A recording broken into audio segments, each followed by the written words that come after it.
Nobody in my family were ever boat builders, not a one. Of course, I grew up down in Stonington, and that's a lot of lobster boats down there. And well, most of the people in my family, uncles and whatnot, they were all fishermen. And so that's probably how it started, influenced by that down there. So you were a young guy to start, 22 years old to get into? Yeah, I just bought a hull from Repco down in Gouldsboro and finished the thing off, and just a spec boat. Did it on my father's lawn right up here. And built a plastic building around it and had it sold before it was even finished. And then they had orders for a couple more before I got it out of there. So that's when we built that shop next door. And I worked in there alone pretty much for the first couple of years. My father would come down and help me once in a while. And he basically, to make a long story short, after 3 or 4 years, he quit what he was doing. He went to work, we went to work building boats full time then. I was doing it anyway, and then he did. Been at it ever since. In the beginning, when I first started, it was mostly work boats. That's what I was looking at. That's what I was aiming at. And probably about 1 out of every 10 was a pleasure boat. And then over the years, it kind of changed. It got to be about a 50-50 mix. Do you advertise or? Most of it's just strictly word of mouth. I'll bet 9 out of 10 of the boats we sell is simply because they know somebody that's got one. What's the optimum size lobster boat?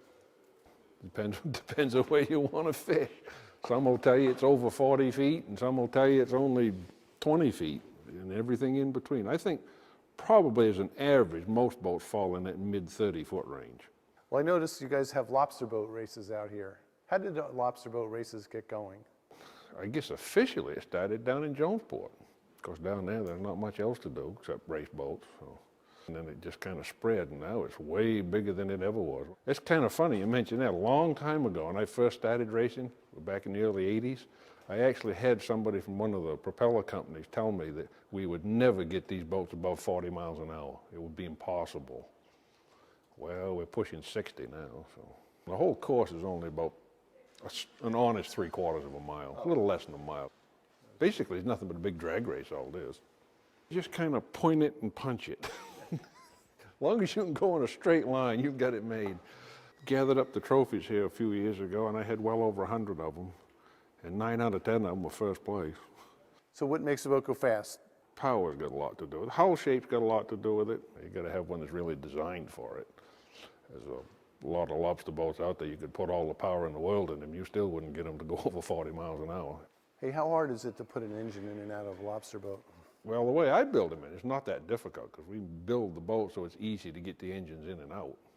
How have you seen building techniques change over the 35 years you've been doing it? Of course, now we're using a lot more composite stuff than we did. In the beginning, everybody was just strictly solid glass, and you couldn't even talk a fisherman into a cord one. And basically, another thing I've noticed is the quality of the boats is a lot better than it used to be. Well, you got to build them so they don't come apart, that's for sure. Around here, we also try to build them light. Saves fuel, and of course, I'm always looking to gain a little speed. So that's the big thing in me. So the faster, the better.